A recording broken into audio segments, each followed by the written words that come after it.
a poetry and storytelling group for Native youth in the area, a poetry therapy group.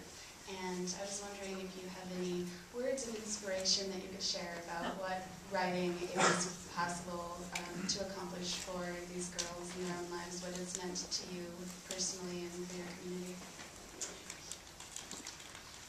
Well, I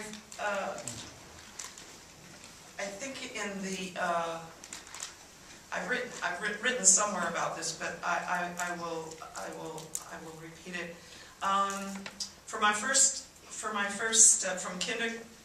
From kindergarten through 4th grade, I was in a Bureau of Indian Affairs elementary school there at Laguna. But after the 4th grade, there was no more elementary school, and the children, you had to either go to boarding school, and my parents felt that 5th graders, that was way too young to send kids to boarding school. Plus, my father had run away from an Indian boarding school. So after the 4th grade, we started to drive. It was an hour each way to Albuquerque, and then an hour back home to go to it was a little school on the west end of Albuquerque, Manzano Day School. And when I got to Manzano Day School, I was devastated to discover that the Bureau of Indian Affairs School had basically not been teaching us kids anything.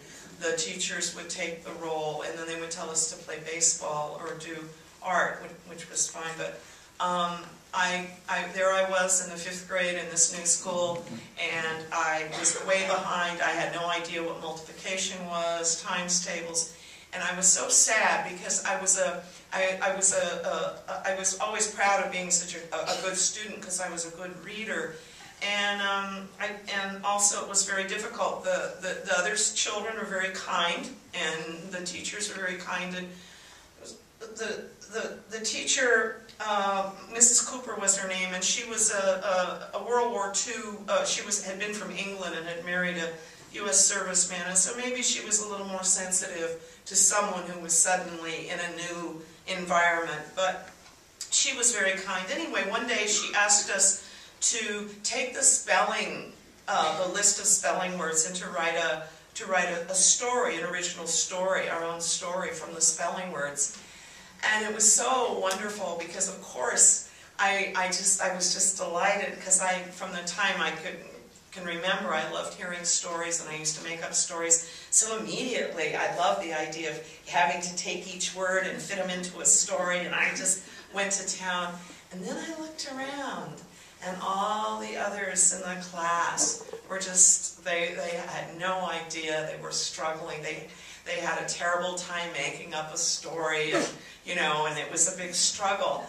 And at that moment, something clicked for me with writing. And from that time on, writing was my own special place, and I would get done with the other assignments ahead of time, and then I would start working on my own little poems or little stories and things. And when I was writing, I was no longer that little girl that didn't know her times tables or even know they existed. I was not in that room. For me, right away, as early as the 5th grade, I experienced that sort of transcendence that that writers and artists and musicians and dancers and the creative people experience when you're in the process. And I was just I never have ever forgotten that. And it's the greatest freedom that a human being can have, because your own children are only genetically half yours, and what you make, what you create, what you write, it's 100% yours. And for me, it's just been a lifesaver. I think rather than have that change from the reservation school to Albuquerque, and being so far behind, it very well could have completely, derailed me. But because of that one assignment with the spelling list and writing that story, from then on, whenever the in quotes real world and where I was in the real world was uncomfortable, I would just, as quick as I could, get to writing. And so for me, it's made all the difference. And it's more important than just in a personal way, especially among the indigenous people, but all people, because even the old European Märchen or fairy tales were originally oral narratives that the people told, because there was great importance contained there. And so I think it's terribly important, not just to the individual, but to the larger community, that certain of us human beings have this calling or this gift. And so it's important, and you can tell them that it's not just for them and for their own lives, but what they write and how they see things, that there's a unique power that they have, and that writing is the communication is putting it into the world.